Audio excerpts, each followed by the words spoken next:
For your kind information, हा खोटा गजरा नाहीये. मी रोज खऱ्या मोगऱ्याचे गजरे रोज आमच्या सेटवर येतात माझ्यासाठी. जर सावलीचं लग्न झालं तर ताराच्या करिअरचं पुढे काय, हा खूप मोठा प्रश्न आता तुम्हाला पडला असेल. उलट सावलीच्या लग्नातला सगळ्यात मोठा स्पीड ब्रेकर जर कोणी आहे तर दॅट इज मी. हॅलो नमस्कार फ्रेंड्स, मी मज्जाची नीलम सावळ्याची जणू सावली या मालिकेच्या सेटवर आली आहे.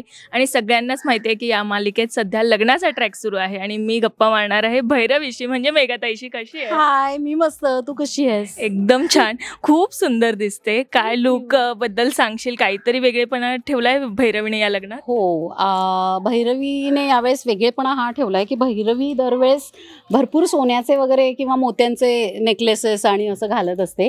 भैरवीची ज्वेलरी ही नेहमीच हे असते. सो सोनं आणि मोती वगैरे पर्ल्स तर मी नेहमीच घालते, बट यावेळेस फर्स्ट टाइम डायमंड्समध्ये काहीतरी ट्राय केलेलं आहे. सो आणि कलर थोडा पेस्टल शेड घेतला आहे. युजली खूप डार्क शेड असतात माझ्या साड्यांचे, आणि यावेळेस साडीमध्ये पण थोडासा पेस्टल शेड आणि लाईट शेड आणि मोनोक्रोमॅटिक आम्ही लुक केलेला आहे. खूप छान. पण गजरा म्हणजे लावून अंबाडा घातलाय तर हे रोज असतात. मोगऱ्याचे गजरे हे रोज असतात. आणि फॉर युअर काइंड इन्फॉर्मेशन, हा खोटा गजरा नाहीये. मी रोज खऱ्या मोगऱ्याचे गजरे रोज आमच्या सेटवर येतात माझ्यासाठी. सावलीचं लग्न होतं आहे आणि भैरवीच्या मैत्रिणीच्या मुलाचं लग्न होतं, म्हणजे तिलोत्तमाचा मुलगा. सो सावली तशी भैरवी सोबत लहानपणापासूनच आहे. म्हणजे तसं म्हणायला गेलं तर भैरवी आणि सावलीचं नातं हे अगदी पहिल्या एपिसोडपासून आपण बघितलेलं आहे की गुरु शिष्याचं हे नातं आहे. आणि माझ्याकडेच संगीत शिकलेली आहे सावली, त्यामुळे आणि सावलीवर डिपेंडंट आहेत माझ्या मुलीचं करिअर सगळं. सो माझ्यासाठी खूप मोठा टर्निंग पॉईंट आहे हा आत्ता सिरियलमध्ये, की जर सावलीचं लग्न झालं तर ताराच्या करिअरचं पुढे काय, हा खूप मोठा प्रश्न आता तुम्हाला पडला असेल. पण भैरवीला तो प्रश्न पडलेला नाही आहे. भैरवीने मार्ग काढून ठेवला. भैरवीने सगळे मार्ग काढून ठेवलेले. भैरवीचा मार्ग रोखू शकेल असं काही नाही आहे या जगात. पण हे लग्न किती एन्जॉय करते? लग्न आम्ही खूप एन्जॉय करतोय, कारण सगळेजण खूप छान सजून धजून आहेत. आणि तिघी कुटुंब म्हणजे भागवत कुटुंब, मेहेंदळे कुटुंब आणि वझे कुटुंब म्हणजे आमचं, आम्ही सगळे कुटुंब आज एकत्र असल्यामुळे सेटवर फुल माहोल आहे. सगळे आर्टिस्ट एकत्र आहोत आणि अगदी खरोखर एखादं लग्न असतं ना, म्हणजे लग्न कार्य असतं आणि लग्नाचं घर कसं असतं, सगळ्यांची कशी लगबग असते लग्नघरामध्ये, तशीच आमची अगदी सेम तशीच लगबग चाललेली आहे. पण लग्नाची किती तयारी झाली ना, तर काय नाही काही पंचायत होतं. तर या लग्नाचं काय झालं असं? माझी पंचायत म्हणजे अशी झाली आहे, काय सांगू आता मी. माझ्या साडीवरचा हा जो तुम्ही ब्लाऊज बघताय, हा ब्लाऊज नव्हता. या साडीचं मॅचिंग ब्लाऊज मिळणार होता, पण आमचं लग्न प्रीपॉन झाल्यामुळे मला माझ्या साडीवरचा मॅचिंग ब्लाऊज मिळाला नाही आहे. पण त्याच्यावर मार्ग म्हणून आम्ही हा घातला आहे. सो ॲज युजल जसं प्रत्येक लग्नात काहीतरी गडबड होते, म्हणजे आता ही मी तुम्हाला खूपच छोटीशी गडबड सांगितली आहे. खऱ्या गडबड काय होतात ऑन स्क्रीन, मी तुम्हाला ऑफ स्क्रीनवाली गडबड सांगितली आहे. ऑन स्क्रीन किती आज नाट्यमय घटना घडणार आहे ते सगळं तुम्हाला आता एपिसोडमध्ये कळेल. आणि ते इतकं ड्रॅमॅटिक आहे की तुम्ही बिलकुल एक्सपेक्ट केलं नसणार आहे असं सगळं ड्रामा आज घडणार आहे. पण हे लग्न बघताना स्वतःच्या लग्नाची एखादी आठवण आहे का? हा माझं लग्न खरं म्हणजे आता पुढच्या वर्षी 10 वर्ष होतील लग्नाला.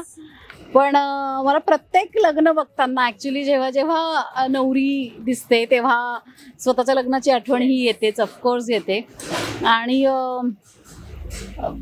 खूप छान गोड आठवणी असतात की आपल्या मैत्रिणी येतात, मित्रमैत्रिणी येतात, नातेवाईक असतात, तेव्हाची ती सगळी लगबग, हे सगळं आपसुकच तो माहोल आठवतो सगळा. पण खऱ्या लग्नात झालेली पंचायत? खऱ्या लग्नात झालेली पंचायत तशी पंचायत नाही झाली म्हणता येणार, पण ती जी घाई गडबड असते ना ती झालीच होती. म्हणजे जेव्हा माझं आणि आदित्यचं लग्न ठरायचं होतं तेव्हा आम्ही नुकतंच भेटलो होतो आणि लग्न कधी करूया असं तारीख डिसाईड म्हणजे त्यांच्या घरून आणि माझ्या घरून लग्नाची तारीख काय डिसाईड करूया असं चाललं होतं. आणि मग मी असंच म्हटलं, अरे आत्ता 10 दिवसांनी हे आहे व्हॅलेंटाईन्स डे आहे, तर व्हॅलेंटाईन्स डेच्या दिवशी करूया असं मी टपकन असं बोलून टाकलं. पण आदित्यने नेक्स्ट 10-15 दिवसात जी काय तयारी केली, जमवाजमव सगळी करून, आणि आय सेड की मला बीच वेडिंग हवी, मला समुद्रकाठी लग्न करायचं आहे.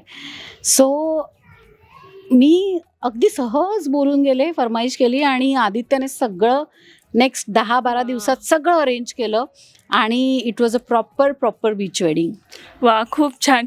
पण आता सेटवर काय माहोल सुरू आहे सध्या, लग्नाची किती घाई गडबड, कोण किती कोणाला मदत करतंय? सगळे एकमेकांना मदत करताय. म्हणजे ॲज आय सेड की आमचं लग्न जरा प्रिपोन झाल्यामुळे तसं सगळ्याच डिपार्टमेंटला पुरेसा टाईम नाही मिळत ना. मग मी सगळ्यांना सांगितलं, कुणालाही काही ज्वेलरी वगैरे हवी असेल, काही लागणार असेल, माझ्याकडे भरपूर ज्वेलरीचं कलेक्शन आहे, कारण मला ते कलेक्शन साठवायला खूप आवडतं. सो मी म्हटलं माझ्याकडनं कुणीही घ्या, किंवा कोणाला काही ब्लाऊजचा इश्यू झाला, किंवा कोणाला काही कपड्यांचा काही इश्यू झाला, तर बिंदास या, आपलं मेगा धाडेचं स्टोअर ओपन आहे कायम. सो मी म्हटलं काही लागलं तर या, आणि तसं आम्ही केलं पण, एकमेकांची आम्ही तशी मदत करतो पण. पण या लग्नातल्या मजा जशी सुरू आहे तशी खऱ्या आयुष्यात कधी लग्नात मजा आली का? ऑलवेजच येते यार. मला तर हे आपलं इंडियन वेडिंग्ज हा मी प्रकार खूप एन्जॉय करते. बिकॉज आपण ज्या सगळ्या रिच्युअल्स करतो ना, त्या रिच्युअल्स मागे आत्तापर्यंत तर एक गंमत म्हणून मी पाहत होते, पण जसं जसं मी आपलं कल्चर समजते आहे, आणि त्या कल्चर मागे कोणत्या गोष्टी मागे काय त्याचं कारण आहे, कशासाठी आपण हे रिच्युअल्स करतो, हे जसं जसं समजायला लागतं, उमजायला लागतं, तसं तसं ते रिच्युअल्स करण्यामागचं महत्त्व आणि त्याची मजा दोन्ही गोष्टी वाढतात आणि छान वाटतं. पण सावलीला सपोर्ट करताय लग्नासाठी? अरे बापरे, हा एकदम विरोधाभास असलेला प्रश्न विचारला. मी कशी सपोर्ट करीन सावलीला? उलट सावलीच्या लग्नातला सगळ्यात मोठा स्पीड ब्रेकर जर कोणी आहे तर दॅट इज मी. मला कुठल्याही प्रकारे हे लग्न होऊ द्यायचं नाही आहे. मला सावलीचं मुळात सावलीने लग्न करावं हेच मला मान्य नाही आहे, कारण त्याच्यामुळे माझ्या मुलीचं करिअर त्याच्यावरती त्याचा परिणाम होणार आहे. त्यामुळे मला सावलीचं लग्न होणं मान्यच नाही. लग्न मोडण्यासाठी किती तयारी केली? खूप तयारी, हर तऱ्हेने. म्हणजे अगदी पत्रिका जुळवण्यापासून तुम्ही बघितलं असेल, मला ते कसंही करून ते लग्न मोडायचं आहे. आणि त्याच्यासाठी माझे आजच्या एपिसोडमध्ये तुम्ही बघाल की मी अगदी लग्नाला निघालेले असताना, घराबाहेर पडलेले असताना सुद्धा मी तिथेही अडवण्याचा प्रयत्न करते. पण असं काय आहे माझी मजबुरी ज्याच्यामुळे मला हे लग्न होऊ द्यावं लागतंय, ते तुम्हाला आज एपिसोड बघितल्यावर कळेल. वा, खूप छान. थँक्यू सो मच ताई, आणि all the very best. Thank you so much. Marathi चित्रपटसृष्टीमधील latest update, original web series, shows, गाणी आणि एंटरटेनमेंटसाठी आमच्या चॅनलला सबस्क्राईब करा आणि बेल आयकन दाबायला विसरू नका.